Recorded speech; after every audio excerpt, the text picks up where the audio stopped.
কাবরি ময়লা করবো না আবার দুমুখে আই বেটা ময়লা করুন না গিয়ে ময়লা হয়ে জায়গা।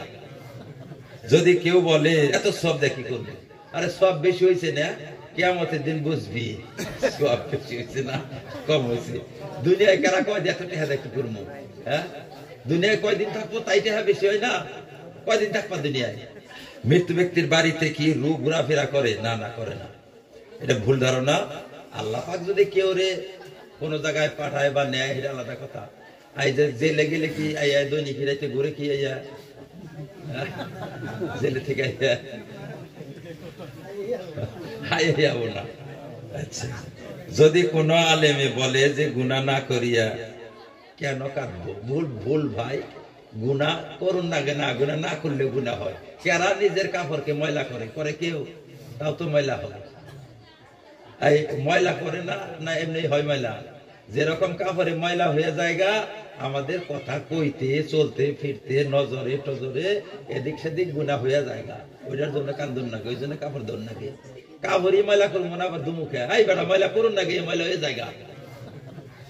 একটা প্রশ্ন করছে লোন সম্পর্কে, গোট সম্পর্কে। গোট হোক বা লোন হোক যাই হোক, সুদের থেকে যদি মুক্ত হয় তাহলে কোনো অসুবিধা নেই, আর সুদযুক্ত যদি হয় তাহলে ইসলামী অসুবিধা। তবে যদি একবারে প্রাণ বাঁচাবার জন্য হয়, যেমন এমন পরিস্থিতি হয়েছে যখন প্রাণ বাঁচাবার দরকার, টেহার কোনো রাস্তা নেই, তখন সুদের যুক্ত লোনও নিতে পারে তখন। আচ্ছা, যদি কেউ বলে যে এত সব দেখি করবে, আরে সব বেশি হয়েছে না, কিয়ামতের দিন বুঝবি সব বেশি হয়েছে না কম হয়েছে। দুনিয়ায় কারা কয় এত টেহা দেখি করবো, হ্যাঁ দুনিয়ায় কয়দিন থাকবো তাই টেহা বেশি হয় না, কয়দিন থাকবা দুনিয়ায়। নবীকে সৃষ্টি না করলে কোনো কিছু সৃষ্টি করতেন না, এটা কোরআনের আয়াত বা হাদিস না, মর্ম অর্থ এটা, মর্ম অর্থাৎ কোরআন হাদিসের সারাংশ এটা যে মূল ব্যক্তি হয়েছেন আল্লাহর রাসূল। তাহলে মূল ব্যক্তিকে বাদ দিয়া তো আর, যেরকম বিয়া দিয়ে আমরা সাজাই, আমার নিগা কি খানা রাঁধছে না, আপনার নিগা রাঁধে নাই, কার নিগা রাঁধছে, তাহলে আমার দাঁত করলো কে? আসলে যে মূল ব্যক্তি হলো ওই সেরা সিরি, ওই সেরা মরলে কিন্তু এই খানাটা রান্না থাক সব বাদ দিব, বাদ দিব না। কিন্তু খানা আমাকে নিগাও রাঁধছে, রাঁধছে কিন্তু মূল ব্যক্তি কেরা? ওই পাত্র মারা গেলে কে বেতে যাহাম আমরা, কাজে মূল ব্যক্তি আল্লাহর রাসূল এরকম মূল ব্যক্তি। আচ্ছা, মোবাইলের ইউটিউবে কোন দোয়া দরুদ মোবাইল থেকে নেওয়া যাবে কিনা?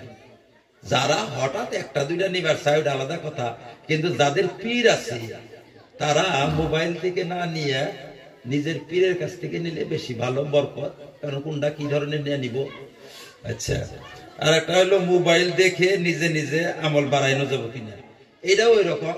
যাদের কোনো পীর টির নাই, আলেম ওলামা নাই, হয়তো কোনো একটা নিল, অত বড় কথা না, কিন্তু যার মুর্শিদ পীর বা আলেম ওলামা আশপাশে আছে তারাও থেকে নিব কে? এটা তো হেইয়ের কথা যে মোবাইল থেকে ওষুধ খান যাবো না। বলে এখন কোন এখানে ডাক্তার না পাওয়া গেলে তাহলে খাই ওষুধ দিকে, কিন্তু ডাক্তার থাকতে মোবাইলের থেকে ওষুধ খাবো আমার বান্দিকে? ডাক্তারের কাছে পরামর্শ করে খাও ওষুধ, কারণ সব জিনিসের একটা সিস্টেম নীতি থাকে। তারপরে নামাজের মধ্যে তেলাওয়াতের সময় হাসি বা চোখে পানি আসলে, কাশি চোখে পানি আসলে কিছু হয় না, কানলে দেখা লাগবে কান্দে কি এর জন্য? দুনিয়ার জন্য যদি কান্দে তাহলে নামাজ নষ্ট হবে, আখিরাতের জন্য কানলে নামাজ নষ্ট হবে না। জি।